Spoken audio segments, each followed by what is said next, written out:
What's your biggest takeaway in the first 7 races of the year, KP? Man, I don't have a takeaway. Oh, come on. You got something. You know what? I think this past week, my takeaway is optimism a little bit. I think finally the package is coming into its own at a decent racetrack where we could see it really work.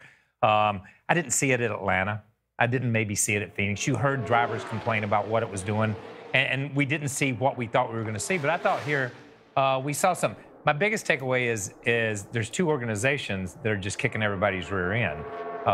So that's the biggest takeaway. And there's some teams that have not risen to the occasion that I really thought would be in the mix by now. Like the Hendrick organization. Okay. I think they did show up at they were Texas. Better. Yeah, that's what I said. They showed up. I didn't see them show up the first 6 races. That's what I'm saying.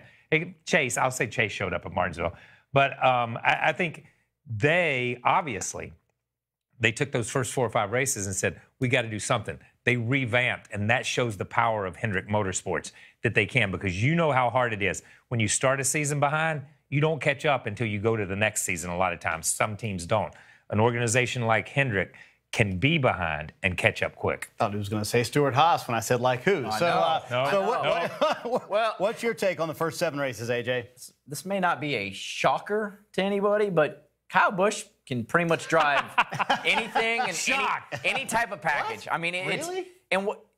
I know Denny Hamlin won this weekend. He won in Daytona, and some of it was Kyle's mistake, but the fact that he went up there and hit the fence in traffic. Yeah. But if that didn't happen, he's still probably going to win the race. And it just is crazy to me how good the guy is at figuring out, and that 18 team as a whole, no matter what they give us, meaning NASCAR, that they're going to go out there and figure out how to make it the fastest. And Kyle Busch, more often than not, is going to figure out how to drive it better than everybody else, and he's doing that. But didn't we see this last year in last year's package where he was clearly better than his Gibbs teammates? It was like the 18 and the other Gibbs guys were here.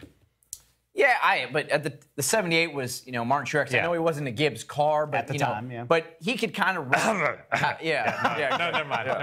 But he could kind of run Kyle Busch. I didn't say anything. But yes, and this coughed it. This is what makes Kyle Busch so good, is the fact that he's better than his teammates. And you think about too. You mentioned Texas. That could have been a win, and there was a race earlier this year. We had a speeding penalty. Felt like he gave. It was Atlanta, I believe.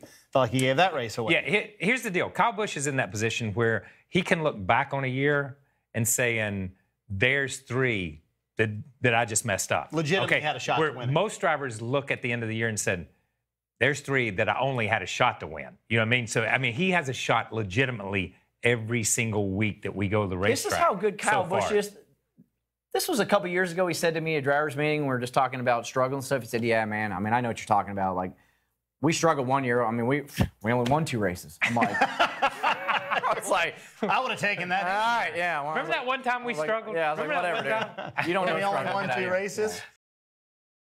Hey, NASCAR fans.